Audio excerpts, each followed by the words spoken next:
اب اس واقعے کی ابتدا ایسے ہوئی کہ یہود کے قبیلہ بنی نذیر اور قبیلہ بنی وائل، یہ یہودیوں کے قبیلے تھے، ان میں سے 20 آدمی جو حضور پاک صلی اللہ علیہ وسلم سے اور مسلمانوں سے شدید عداوت اور دشمنی رکھتے تھے، شدید ترین دشمنی تھی ان کے دلوں میں مسلمانوں کے لیے، یہ مکہ آئے، مکہ کے سرداروں سے ملاقات کی اور کہا کہ بھئی تم بھی جنگ کے لیے تیار ہو جاؤ، ہم بھی تیار ہیں اور پورے عرب کو ہم تیار کرتے ہیں، مسلمانوں کو ایک ہی دفعہ میں ختم کر کے رکھ دو کہ یہ مسئلہ ہی ختم ہو جائے، ایسا حملہ ہمیں کرنا ہے فل اینڈ فائنل کے، بس اس کے بعد زمین کے اوپر کلمہ پڑھنے والا کوئی نہ رہے۔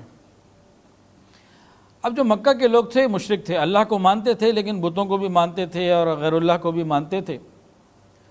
ان لوگوں نے یہودیوں سے پوچھا کہ تم اہل کتاب ہو، اہل علم ہو، تم یہ بتاؤ کہ مسلمانوں کا دین بہتر ہے کہ ہمارا دین بہتر ہے؟ تو یہودی تو ہمیشہ سے سازشی ٹولہ ہے، انہوں نے اپنے علم کے خلاف بولا، اپنی ہی کتابوں کے خلاف، اپنے ضمیر کے خلاف انہوں نے فیصلہ دیا، کہنے لگے کہ تمہارا دین بہتر ہے، مسلمان جھوٹے ہیں، نعوذ باللہ۔ تو کفار مکہ نے جب یہ بات سنی تو انہیں کچھ تسلی ہوئی۔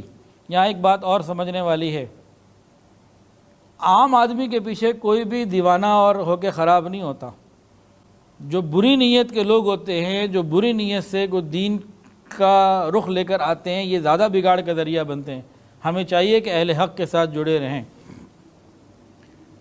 اچھا، کفار مکہ کچھ مطمئن تو ہوئے لیکن ان کے دل میں یہ تھا کہ اور کچھ ہونا چاہیے۔ پھر ان لوگوں نے کیا کیا کہ جو آنے والے 20 لوگ تھے بنی وائل کے اور بنو نذیر کے، 20 یہ اور 50 لوگ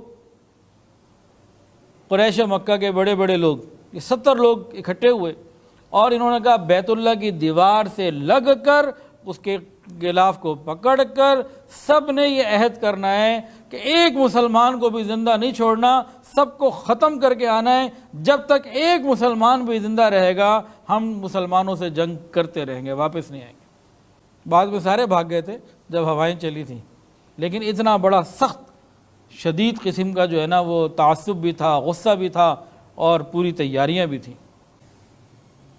تو یہ 20 لوگ جو تھے انہوں نے مکہ کے لوگوں کو تیار کیا۔ اچھا، مکہ والے کسی درجے میں تو پہلے ہی تیار تھے کہ دشمن تو تھے ہی تھے، دوسرا ان کے ذہن میں یہ تھا کہ اگر سب سے مل کے مسلمانوں کو ختم کر دیتے ہیں تو ہماری عزت اور دھاک دوبارہ بیٹھ جائے گی، تو وہ آسانی سے تیار ہو گئے۔ یہودی پہلے تیار تھے، اس کے بعد ایک بہت بڑا جنگجو قبیلہ تھا بنو غطفان، یہ لوگ وہاں گئے اور وہاں کے جو سردار تھے عیینہ بن حسن، ان کو بھی کہا کہ بھئی مسلمانوں سے لڑائی کرو۔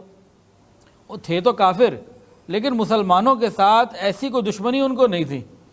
یہودیوں کو تو حسد ہے، آج بھی ہے، اور دوسری طرف قریش مکہ کو تو دشمنی پیدائشی سمجھ لیجیے آپ، ایسا کچھ تھا۔ جب سے انہوں نے کلمے کا اعلان کیا بس وہیں سے دشمنی شروع ہو گئی۔ ان کو اس طرح کی کوئی ڈائریکٹ دشمنی کا تعلق تو نہ تھا، لیکن یہودیوں نے کہا دیکھو خیبر کی جو کھجوریں نکلیں گی نا تو اس میں سے 1/3 یا آدھی جو ہیں وہ تمہیں دے دیں گے۔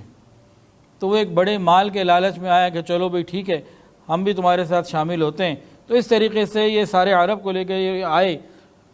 قریشیوں کا جو لشکر تھا 4000 جوان تھے، 300 گھوڑے تھے اور 1000 اونٹ کے ساتھ ابو سفیان آئے اور ایک جگہ پہ قیام کیا۔ وہاں پہ قبیلہ اسلم، قبیلہ اشجع، بنو مرہ، بنو کنانہ، بنو فزارہ، غطفان، اس طرح کے بہت سارے قبائل جو ہے شامل ہوتے چلے گئے اور جن کی بہت بڑی تعداد بن گئی۔ کسی جگہ 12000 آتا ہے، کسی جگہ 15000 کی تعداد بھی آتی ہے اور 10000 کی تعداد بھی آتی ہے۔ تو 12 سے لے کے 15000 تک کی تعداد یہ یک بارگی حملہ کرنے کے لیے مدینہ کی طرف بڑھی۔ اس سے پہلے جتنے بھی غزوہ ہوئے تھے نا، بدر میں تعداد کیا تھی کافروں کی؟ 1000۔ احد میں کیا تھی؟ 3000 کافروں کی۔ اور اس دفعہ تو ہر دفعہ سے زیادہ بڑی تعداد تھی، قبیلے بھی زیادہ تھے اور سب کے پاس ہتھیار، گھوڑے، ہر چیز زیادہ تھی۔ یعنی ایک ایسا حملہ تھا کہ پورا ایک الائنس بنا لیا گیا اور پورا ایک اتحاد کر لیا گیا مسلمانوں کے خلاف، گویا کہ پورا عرب حملے کے لیے نکل آیا۔